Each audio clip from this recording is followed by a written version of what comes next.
Muy buenas noches, doctor Juan Castañeda Méndez. Tengo un caluroso saludo a todos los presentes en este evento tan importante, sobre todo en las vísperas de las elecciones generales en nuestro país. Nos sentimos honrados de contar con la participación de cada uno de ustedes en este conversatorio virtual, denominado Democracia, una mirada analítica de las propuestas electorales en el Perú 2021, el cual es organizado por la Asociación Círculo de Estudios Logos y Ethos. Asimismo, es para mí un placer encontrarme acompañada en la moderación de este evento de nuestro compañero Jorge Alex Guevara Paz, estudiante de la Facultad de Derecho de la Universidad Nacional de Trujillo y miembro activo de la Asociación Círculo de Estudios Logos y Ethos. Buenas noches, Jorge.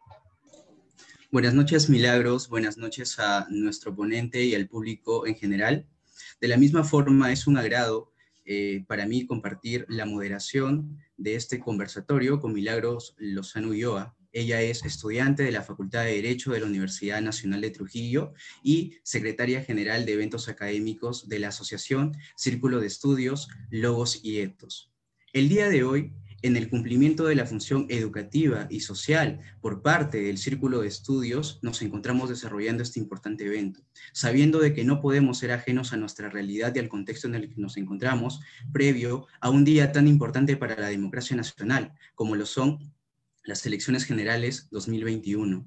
Unas elecciones generales que son la fuente ineludible de legitimación de todo gobierno y máxime de la expresión de la voluntad popular, en la cual se exalta el papel protagónico de la ciudadanía en la vida política y democrática de nuestro país. Unas elecciones generales 2021 que encuentran a nuestro país golpeado por una grave crisis sanitaria producto de la COVID-19, que se añaden a las crisis ya clásicas dentro de nuestro país, como lo son la económica, la política y la social, las cuales se han visto acrecentadas producto de la pandemia.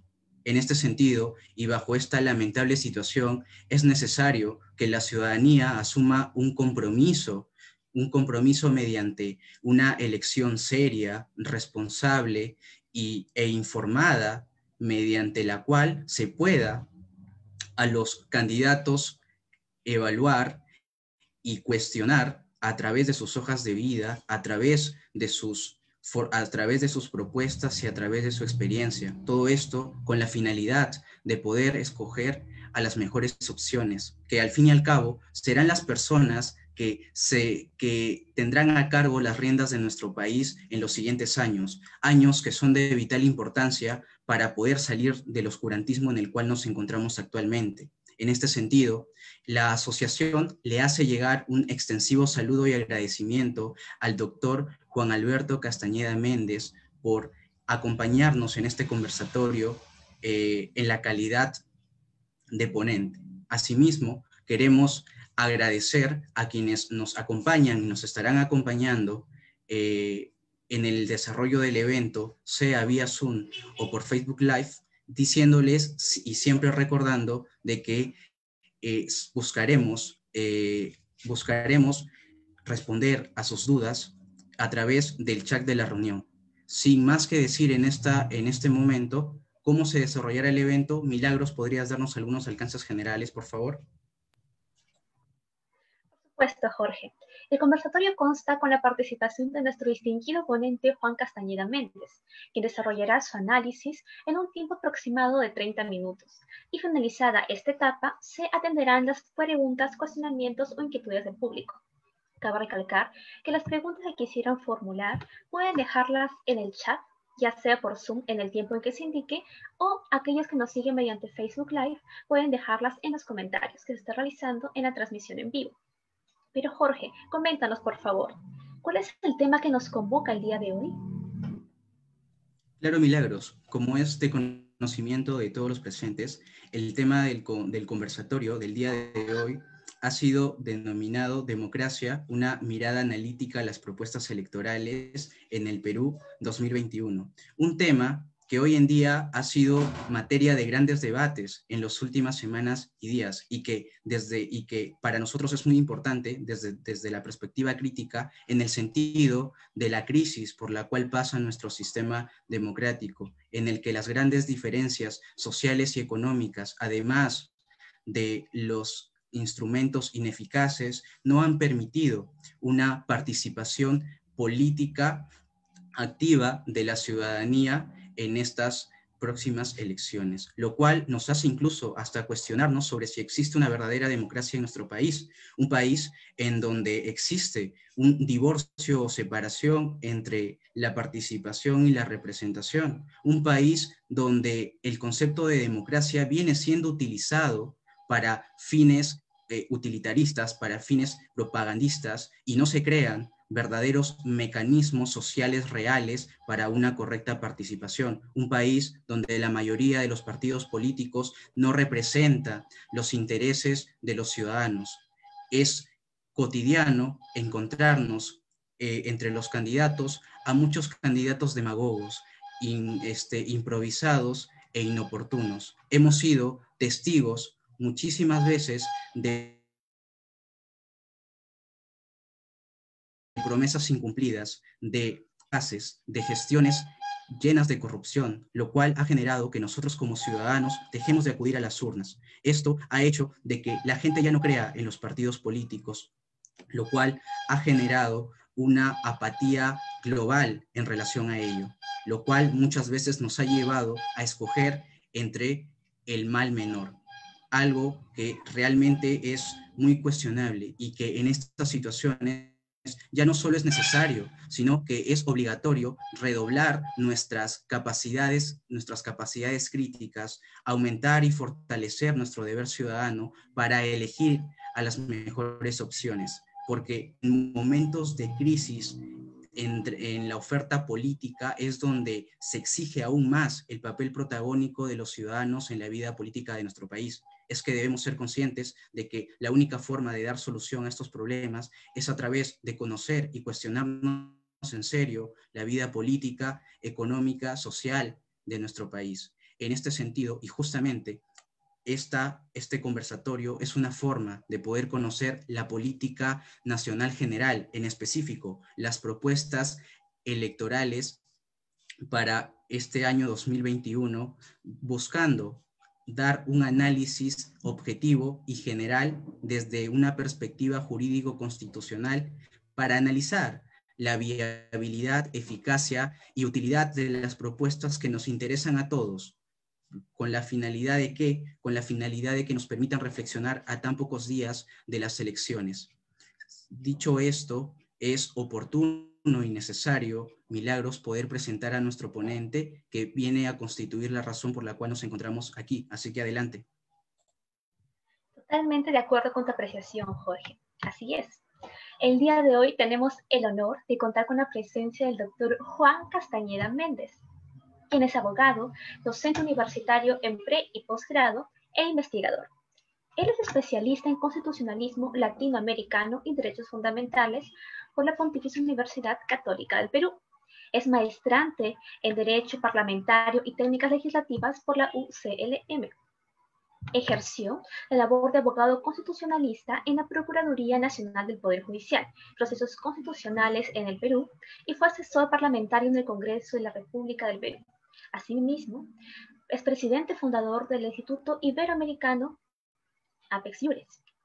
Actualmente se desempeña como asesor constitucional en la Procuraduría General de la Municipalidad Provincial de Trujillo. Asimismo, ha sido invitado a participar en la obra colectiva Reflexiones Constitucionales sobre el Bicentenario, Significado, Importancia, Retos en la forja de un Estado constitucional peruano, dirigido por el Centro de Investigaciones Constitucionales del Perú. Es un gusto que pueda ilustrarnos sobre el tema que abordará esta noche, doctor Juan Castañeda Méndez.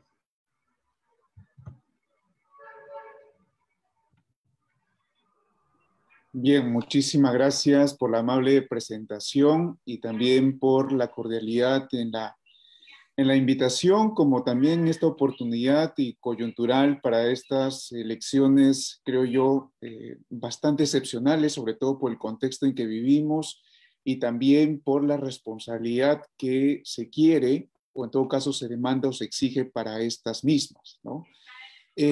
Del tema que se me ha propuesto, o en todo caso del eje general que se me ha propuesto, yo quisiera compartirles un tema de pronto particular a razón de lo propuesto, y bien presentado, por cierto, lo siguiente, ¿no? Que tiene que ver con la reforma constitucional, o en todo caso lo que tenga que ver con las reformas constitucionales desde los planes de gobierno presentados justamente para estas elecciones 2021, ¿no? Que al fin y al cabo es un poquito, digamos, de manera más específica, más puntual, para en todo caso no colocar o explicar algún tema de pronto económico, de cuestiones fiscales, de agricultura y otros aspectos que quizás no sea lo fuerte en mi persona. Antes de desarrollar este tema, sí quisiera hacer algunas puntualizaciones necesarias, ¿no? A veces siempre hemos equivocado de que este asunto del Estado constitucional de derecho es una suerte de, digamos, de piso o en todo caso de fuente que puede generar una suerte de hiperinflación de derechos fundamentales. Esta es una idea que ya he venido sosteniendo de manera crítica porque creo yo que es hora de reconocer que el Estado constitucional no únicamente es un espacio tanto doctrinario, jurisprudencial, de exigencia judicial para reconocer derechos fundamentales, ¿no?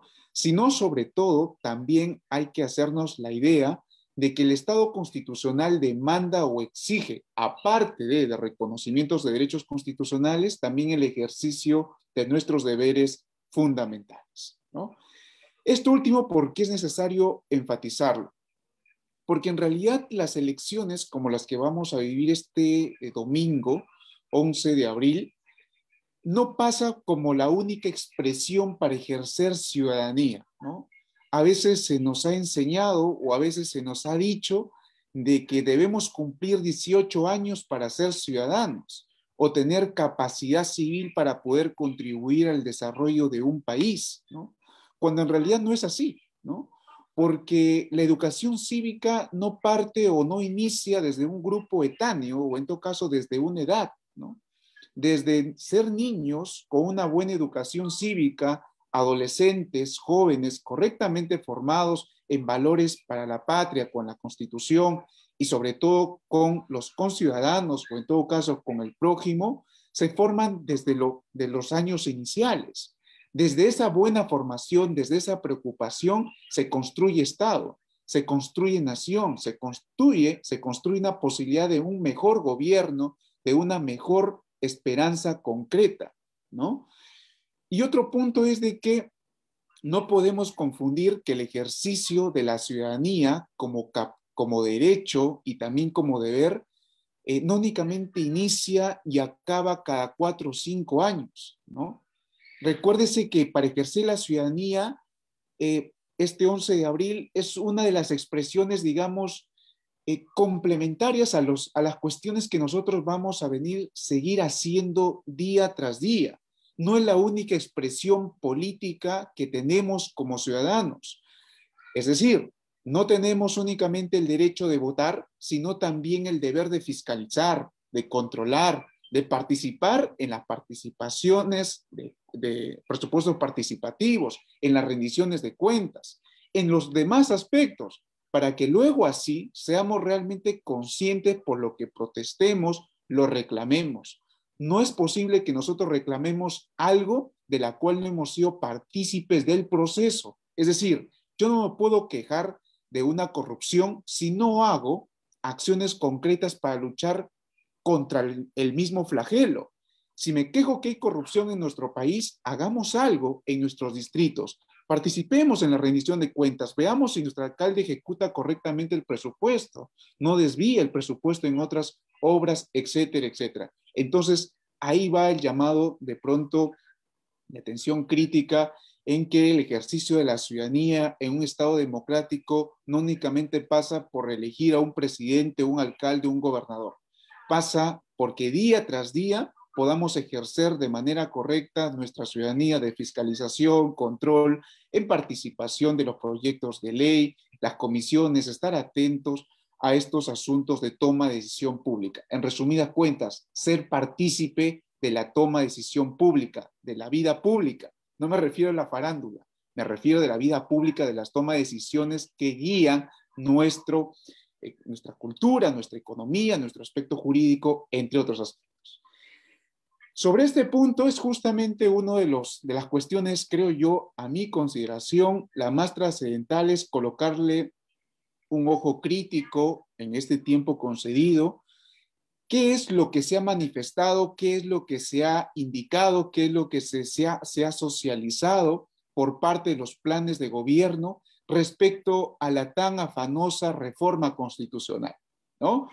Esta reforma constitucional que en algunos casos lo han tomado como si fuese algún tipo simple, sin la mayor seriedad del caso, y otros que quizás con el mayor, digamos, cercanía de pertinencia e idoneidad para su tratamiento, ¿no? Entonces, bajo este contexto, bajo ese marco, me permito avanzar.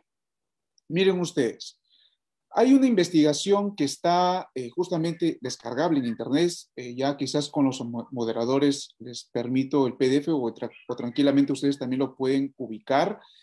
Es una investigación que ha sido realizada por el Instituto Peruano de Economía, auspiciada por la Universidad Pacífico, del cual desarrolla algunas claves para entender correctamente los planes de gobierno y que me parecen importantes estos pilares, ¿no? Expliquemos brevemente o de manera puntual estos pilares, estos 5 pilares. El primer pilar tiene que ver con la estabilidad macroeconómica, es decir, evaluar si las propuestas, ¿sí? Si las propuestas de presidenciales, congresales, lo que se quiera, de cada plan de gobierno, atienden de alguna otra manera a satisfacer, ¿no? Atienden a una visión de país, atienden a una visión de consolidar o permitir que la economía se pueda, digamos, concretizar, mantener, superar a nivel interno como también externo, sobre todo en este momento tan difícil, complejo que vivimos económicamente hablando. ¿Qué propuestas se está atendiendo sobre este pilar? Creo que es un buen punto de la cual tenemos que tomar incidencia. El segundo pilar tiene que ver con la apertura comercial y de inversiones, que quizás está muy vinculado con el primer pilar, pero lo que tiene que ver aquí es cómo poder dinamizar la economía, ¿no? Cómo reabrir algunas puertas, cómo permitir que de alguna otra manera también el asunto económico interno pueda fluctuarse o en todo caso mantenerse a lo largo de estos años venideros, de la cual resulta muy importante para todos los ciudadanos y ciudadanas de nuestro país. Lo tercero, la libertad económica, lo que quizás vamos inclinándole un poquito más la interpretación hacia el tema de la libertad en el trabajo, ¿no? Algo de la cual muchos en algún momento se decía, hay que formalizar todos los trabajos, ¿no? Incluir el pago de impuestos, etcétera. No digo que esté mal, ¿no? Pero hoy hay que ser realistas. El tema de la informalidad está siendo casi el mayor sustento de todos los ciudadanos peruanos que se están viendo la forma de cómo obtener opciones laborales, ¿sí? Para, de alguna otra manera, subsistir, ¿no? Aparte, o muy independientemente de que el Tribunal Constitucional sobre este punto se ha manifestado, pues, como es la cuestión de la informalidad. El pilar cuarto tiene que ver con la democracia e instituciones, algo creo yo fundamental, porque en este punto la democracia e instituciones no únicamente tiene que ver con una cuestión de derechos políticos, sino también tiene que ver con la estructura del Estado, con la dinámica de sus instituciones, qué mecanismos y políticas públicas o sociales se están proponiendo, sea en diversos sectores de nuestro país, ¿no? Y el pilar quinto, que tiene que ver con el rol subsidiario, la igualdad de oportunidades y redistribución. Este pilar tiene que ver mucho con un asunto de lo que tanto se ha pedido o en todo caso se exige gobierno tras gobierno con un tema de la igualdad, ¿no? De la pertinencia de la distribución de la riqueza en nuestro país de la mejor manera, acorde pues a los objetivos que se quiere para un país sostenible y viable, digamos, conforme a determinados esquemas, digamos, ideales, sí, pero que deben tener presente que América Latina, incluyéndose Perú, tiene unas brechas sociales de las cuales es una deuda que quizás no le hemos estado haciendo una incidencia tan directa en gobierno tras gobierno, ¿no? Y esas brechas sociales sí tenemos que atenderlas para, en todo caso, cerrarlas de a pocos o en todo caso atenderlas de la mejor manera posible. En resumidas cuentas, si ustedes observan los 3 colores, el rojo, el verde y el amarillo, podrán observar o darse cuenta que esta investigación del Instituto Peruano de Economía arroja varios niveles, ¿no? De acuerdo a los partidos políticos que se han seleccionado. Nosotros vamos a hacer incidencia para analizar estas reformas constitucionales en el pilar cuarto, ¿no? En la democracia e instituciones, teniendo por estos partidos una variopinta de resultados, ¿sí? Tenemos 2, 4, 5, 7 partidos políticos que vamos a analizar qué es lo que han mencionado en sus planes de gobierno respecto a las reformas constitucionales.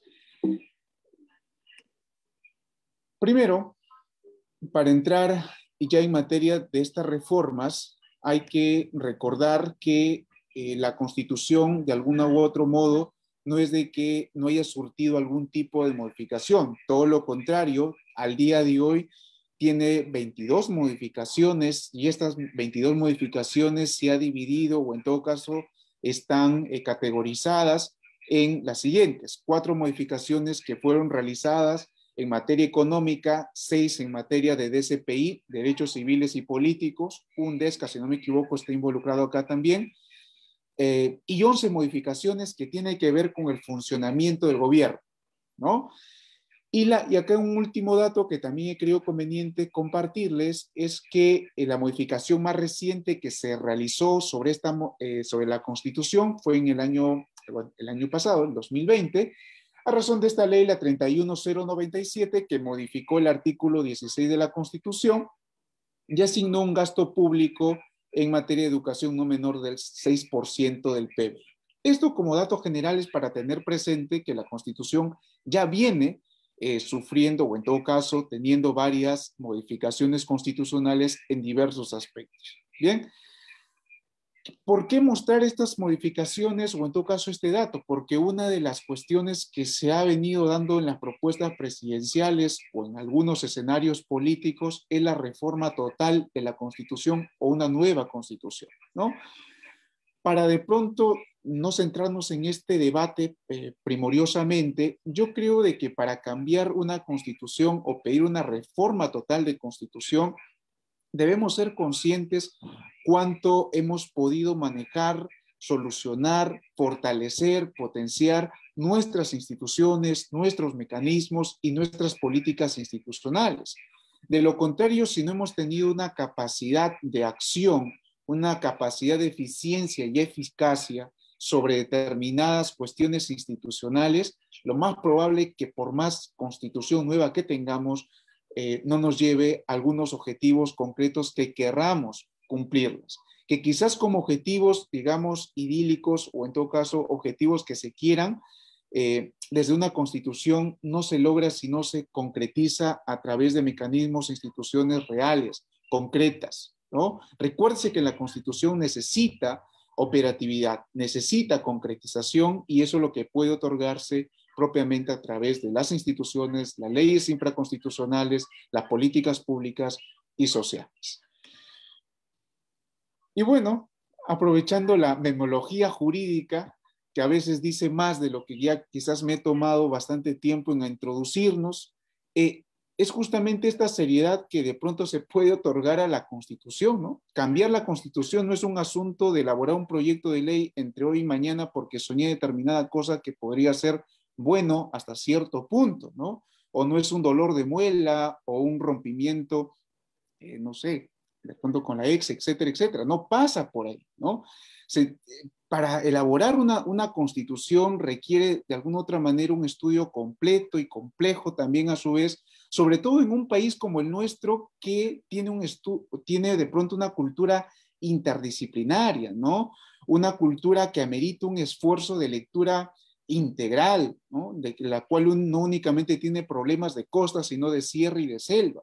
Entonces, de ahí que de pronto algún candidato se diga de que ya se tiene una constitución lista solamente para ejecutarse y de pronto colocarse una nomenclatura a la Constitución de tal modo que nos dé la sospecha que va a ser de pronto en algunos años una necesidad de crear una Constitución de género, una Constitución antidelincuencia, una Constitución, etcétera, etcétera, pues hace mucha crítica, mucho sopesar para este asunto de reformas constitucionales. Entonces, sobre este contexto creo más que suficiente. Entremos ya en materia sobre estos puntos de los planes de gobierno. Empecemos con lo primero, o en todo caso, aleatoriamente, para que no se entienda que hay algún tipo de preferencia política aquí. El tema del Grupo Político de Acción Popular.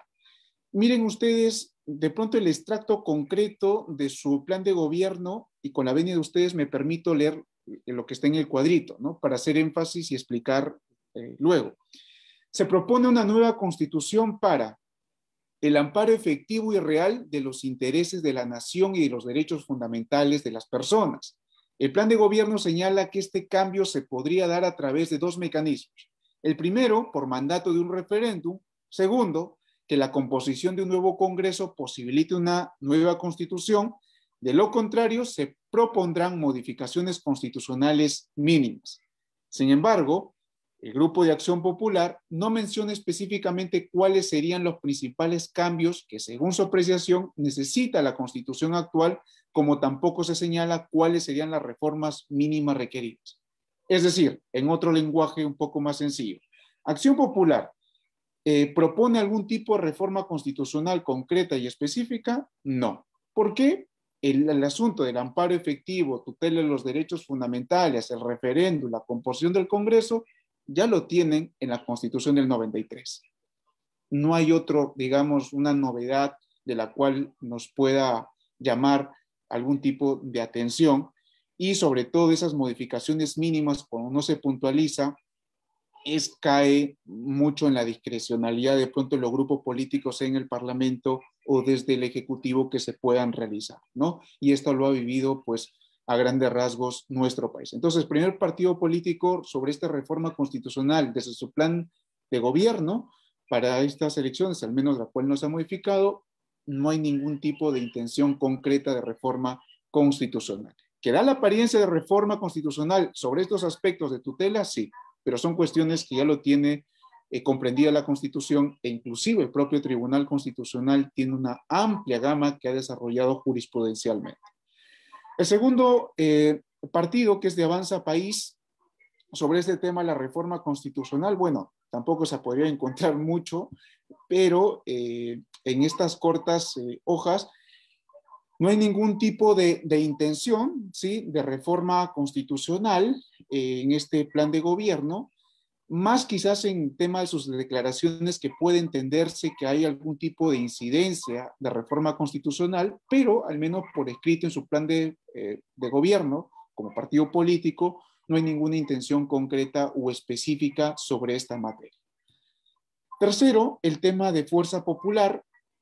Aquí, aunque pareciese una cuestión, digamos, alejada de la realidad, recuérdese que los planes de gobierno son necesariamente elaborados, o en todo caso requiere de la elaboración de un personal técnico, pues que implique algún tipo de desarrollo concreto o en todo caso complejo sobre determinados ejes puntuales. En este caso, en materia de justicia, miren ustedes que en este grupo político hay algún tipo de reformas constitucionales que en algunos casos resulta interesante y en algunos otros pues resultan cuestionables. Miren, la primera, que tiene que ver con el tema de la vacancia por incapacidad moral permanente. Ustedes recordarán que este asunto de la incapacidad moral permanente ha sido materia por pronunciamiento por parte del Tribunal Constitucional.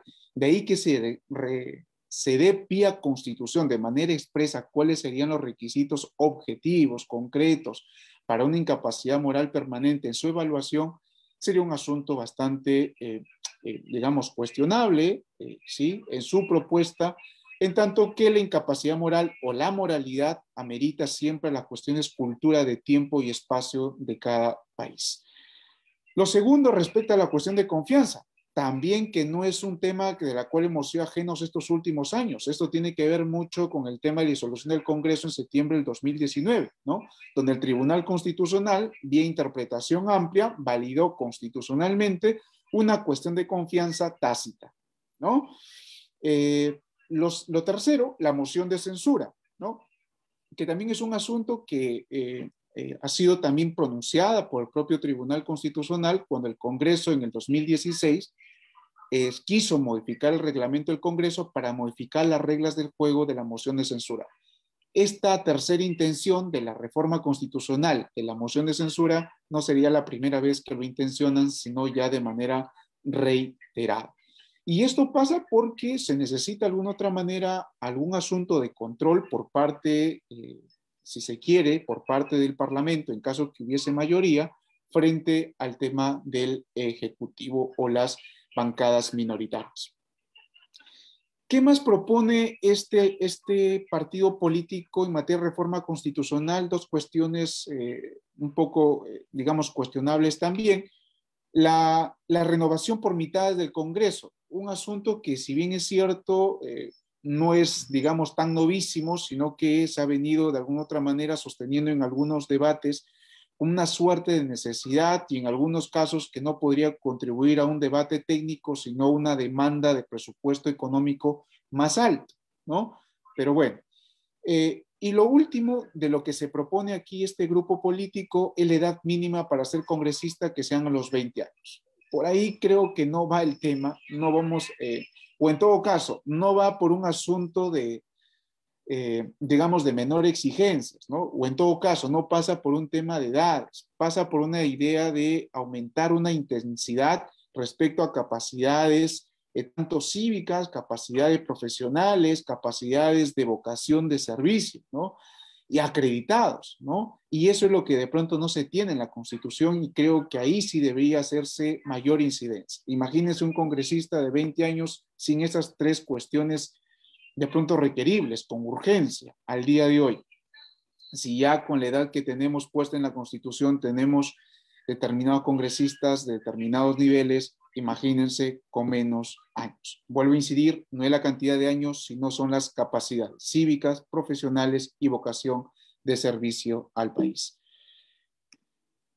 El otro partido, que es Juntos por el Perú, lo que se tiene aquí es lo siguiente: este partido propone la construcción de un Estado nacional que ejerza su soberanía en favor de los peruanos y sea independiente de poderes extranjeros en servicio de pequeñas minorías, ¿no? Esto en realidad tiene más una tendencia de una nueva constitución propiamente, y como ciertamente se ha criticado, en líneas generales lo que se propone es una nueva constitución, casi literalmente, si uno lo puede apreciar entre líneas, lo que se está manifestando en su plan de gobierno, por lo que digamos, creo yo que para este punto de modificar cuestiones principales o fundamentales como son la cuestión económica, el tema de los objetivos y otros asuntos, sí es necesario de alguna otra manera un diálogo concreto, ¿no? Un diálogo concreto, pero que para esto, para un diálogo concreto, para modificar una constitución o tener una nueva constitución,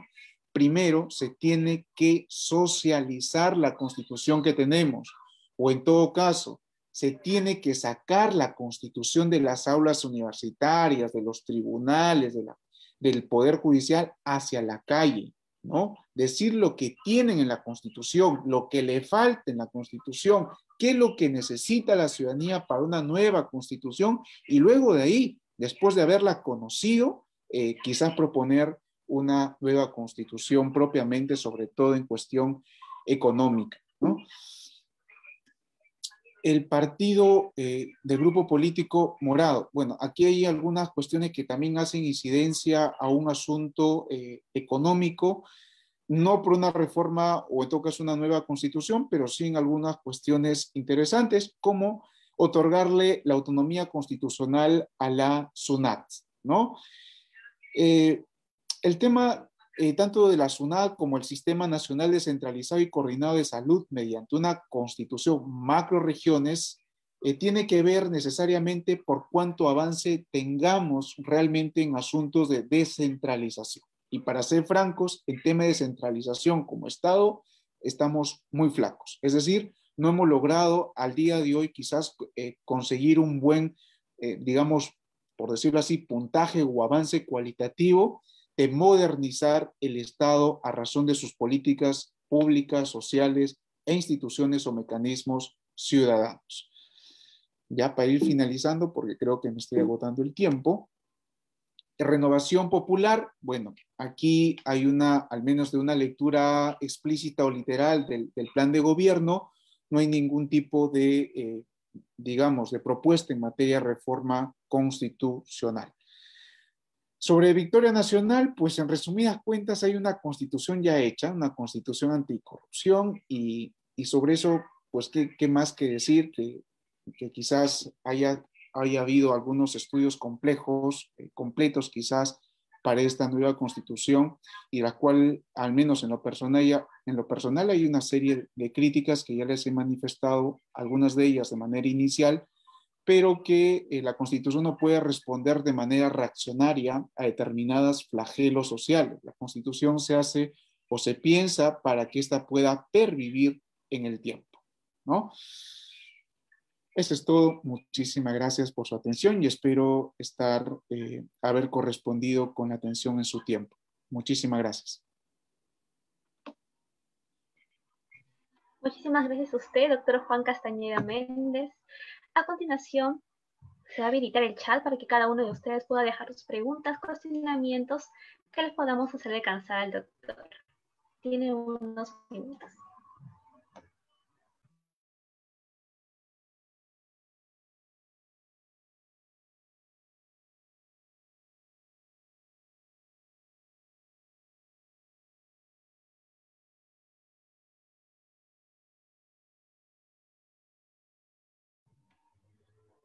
Doctor, nuestra compañera Melissa Alba nos alcanza la siguiente pregunta.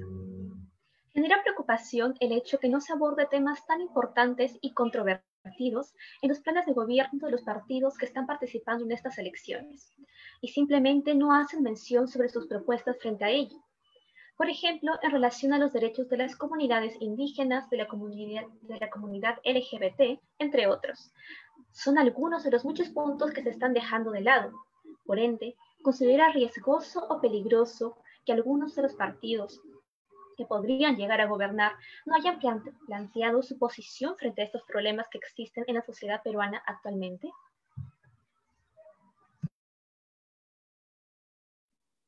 Interesante la pregunta porque en realidad con algunos colegas docentes estábamos discutiendo la posibilidad, digamos, de que los planes de gobierno sean algún tipo de contrato, ¿no? Donde los ciudadanos tengan la seguridad de que las promesas electorales sean una suerte de compromiso para cumplirlas sí o sí, ¿no?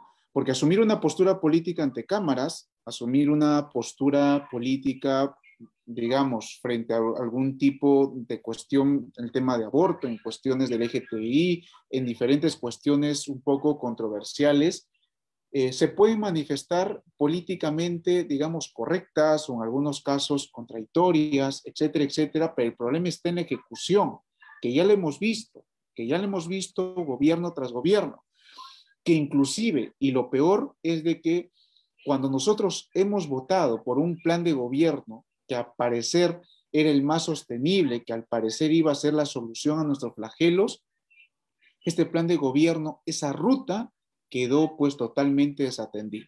Y ahí viene el problema, ¿no? El problema no es qué posición dicen en los medios de comunicación, qué posición necesariamente manifiestan o desarrollen desde su plan de gobierno, sino pasa justamente qué hacer cuando se incumple el plan de gobierno. ¿Qué podemos hacer como ciudadanos o quizás como ustedes como futuros abogados? ¿Qué se podría realizar?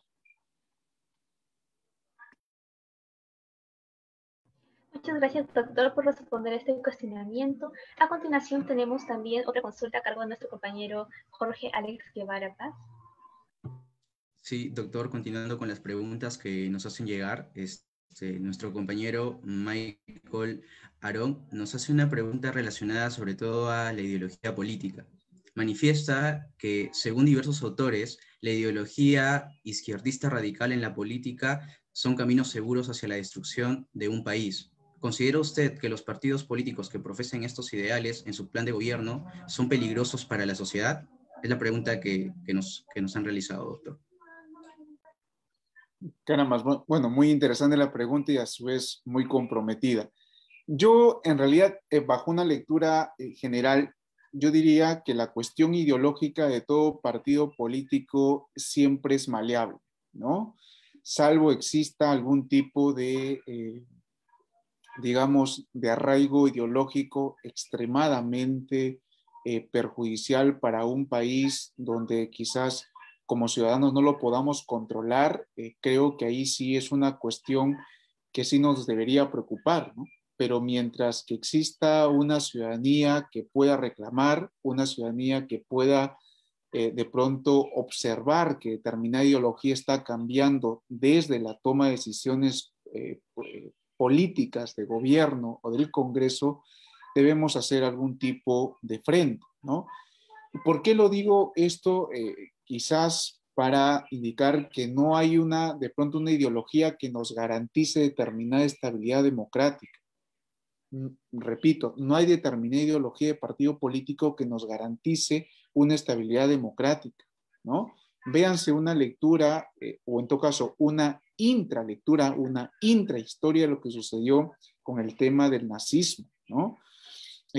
Esa cultura ideológica, digo cultura ideológica porque se gestó desde la ciudadanía, no desde un partido político, ¿no? Donde se habían justamente algunos valores ya concretos respecto a la Constitución, respecto a los derechos, respecto a las instituciones, pero que esto necesariamente por el tipo de régimen o el tipo de Estado no es que garantiza necesariamente la vigencia y fortalecimiento de los derechos. Eso importa mucho de cuánto coraje tengan la ciudadanía con las instituciones, con su constitución, y es lo que se llama al fin y al cabo la cultura democrática constitucional, ¿no? Porque independientemente quizás del tipo aparente o concreto del régimen político, uno se va construyendo determinada vida política conforme lo que va aceptando, ¿no? Si se quiere un Estado del cual restrinja los derechos fundamentales en cualquier momento y nosotros lo permitimos, ese tipo de régimen político es el que estamos consintiendo y no parte necesariamente de una ideología política de partido, sino básicamente de decisiones políticas consentidas por la ciudadanía en general. Muchas gracias, doctor, por responder a la pregunta que nos había hecho nuestro compañero. Milagros, continuamos con las preguntas, por favor. Así es, doctor. Nos hacen llegar otro cuestionamiento que dice lo siguiente. Se conoce que por un lado estamos afrontando una grave crisis sanitaria y económica, pero también nos encontramos ante una fuerte crisis social, reflejada en las desigualdades sociales, por ejemplo. Frente a ello, ¿considera factible y apropiada la elaboración de una nueva constitución como han propuesto algunos candidatos presidenciales? Justamente a lo que estaba refiriéndose con anterioridad en la ponencia, ¿verdad, doctor? Claro que sí. Nuevamente, en todo caso, hacer incidencia de que, digamos, la solución a nuestros males, o en todo caso, lo que querramos, lo que necesitemos para solucionar como sociedad, como Estado, a nivel de instituciones, inclusive como ciudadanía, no pasa por tener una nueva constitución. Digamos, si el día de mañana se logra tener una nueva constitución, no quiere decir que todos los que viven en Perú tienen una cultura comprometida con la Constitución, con los valores de la patria, con el compromiso de sus instituciones, están preocupados por el medio ambiente, la agenda sostenible en diversos sectores. O sea, no pasa así, ¿no? O sea, no es así, no es la varita mágica que cura y cambia al ser humano ni a las instituciones. Pasa necesariamente de cuánto dinamismo y mejoría podemos dar nosotros en la peoría que existe ya en nuestro país, ¿no? Entonces, primero pensemos qué es lo que falta, cómo podemos mejorar, a través de qué. Creo que esas tres preguntas podrían viabilizar correctamente algún tipo de esfuerzo, en todo caso último, antes de una nueva constitución, ¿no? Muchas gracias, doctor. Y justamente ahora nos hace el público una consulta respecto a la votación de este domingo, ¿no?, que tenemos. Si usted podría darnos algunas recomendaciones para poder dar un voto consciente, informado, en este día tan importante. Bien, perfecto. Al menos para estas elecciones, como les había manifestado, muy particular y singular, la primera recomendación, como se dice, primoriosa o importante, principal, es siempre en el tema de nuestra salud, ¿no? Si bien es cierto, vamos a desarrollar de manera parte de nuestra cuestión cívica en estas elecciones, cuidémonos, ¿sí? Cuidémonos con estas medidas que se nos ha recomendado con el tema del último número del dígito del DNI, que son horas recomendadas, por cierto, no es un asunto obligatorio, pero que se entiende que de alguna otra manera evitemos así un tema de conglomeraciones, el tema de los lapiceros, etcétera, etcétera. Es lo primero que quizás en materia de salud. Desde una cuestión de responsabilidad sobre elegir, yo sí les exhortaría a ser conscientes de por quién hemos votado a razón no de lo que nos han contado, no a razón de lo que nos han dicho, a razón de lo que hemos visto, ¿no? Sino sobre todo a razón de lo que hemos leído y hemos podido cuestionar y pensar, pero sobre todo teniéndolo presente a lo largo, si es que en caso llegase a ser gobierno, por mi voto, ¿no? Porque cuando un determinado político llega a ser gobierno por el voto por la cual yo di mi voto, mi opción racional política, hay una doble responsabilidad, ¿no?, de fiscalizar y controlar, porque yo fui quien lo elegí. Yo fui quien aposté justamente por este partido, por lo tanto, sigue incólume mi responsabilidad, inclusive mayor, para seguir cultivando lo que en algún momento pensé al momento de votar. Como vuelvo a reiterar, el tema del ejercicio de la ciudadanía no únicamente inicia y termina cuando voy a votar. Tómese de que desde ahí, en todo caso, inicia una mayor responsabilidad hacia adelante. Es lo que necesita nuestro país, ser conscientes que votar conlleva otra responsabilidad, el después del sufragio, el después de las votaciones. ¿Qué hay?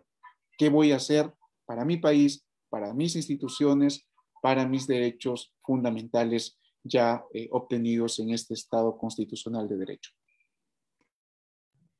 Por supuesto, doctor. Muchísimas gracias por aclarar las interrogantes de nuestro público.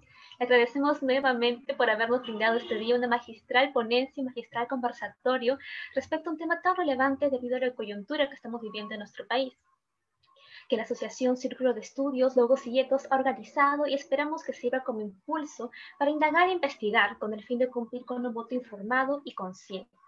También agradecemos al público que nos ha acompañado esta noche durante todo el desarrollo del conversatorio, esperando ver resuelto sus dudas e invitándolos a asistir a eventos posteriores que el Círculo de Estudios estará organizando. Doctor, ¿tendrá algunas palabras? Sí, estimada Milagros, Alex, muchísimas gracias por esta excelente moderación, invitación y sobre todo por permitirme en este espacio, de alguna otra manera, realizar algunas reflexiones desde una perspectiva, creo yo, quizás interesante. Lo digo en este modo porque el asunto constitucional resulta importante para todos, independientemente de la especialidad, independientemente inclusive de la profesión, y que tengamos siempre presente cuando hablemos de nuestra Constitución, ¿no?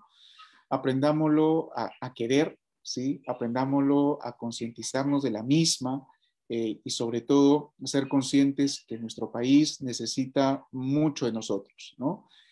Realizar nuestras críticas es bueno, sí, es muy bueno. Usar nuestras redes sociales para criticar es muy bueno, pero sería mucho mejor si esas críticas lo podemos o en todo caso acompañar con algún tipo de acciones concretas a favor de nuestras instituciones y nuestro país, que nos necesita bastante, bastante, ¿no? No abramos más brechas, cerremos nuestras venas abiertas que ya tenemos. Un abrazo, cuídense mucho y que Dios les guarde siempre. Hasta luego. Bien, doctor, le reiteramos nuestros agradecimientos por su predisposición de participar en esta magistral conferencia, asimismo por las palabras tan preciadas que nos ha brindado este día. Estoy segura que nos van a ayudar a crecer como estudiantes, pero sobre todo como ciudadanos. Queremos agradecer del mismo modo al público que esta noche nos acompaña y que día a día nos inspira a organizar eventos como este. Esperamos, por supuesto, que nos sigan acompañando en los que vienen. De esta manera finalizamos el evento de esta noche, no sin antes hacerles la invitación de seguirnos en nuestras redes sociales, Facebook, Instagram, Twitter, YouTube, LinkedIn, y muy pronto estaremos aperturando nuestra página web. Nos despedimos, no olviden lavarse las manos, mantener la distancia y usar cubrebocas. Muy buenas noches y hasta una próxima oportunidad.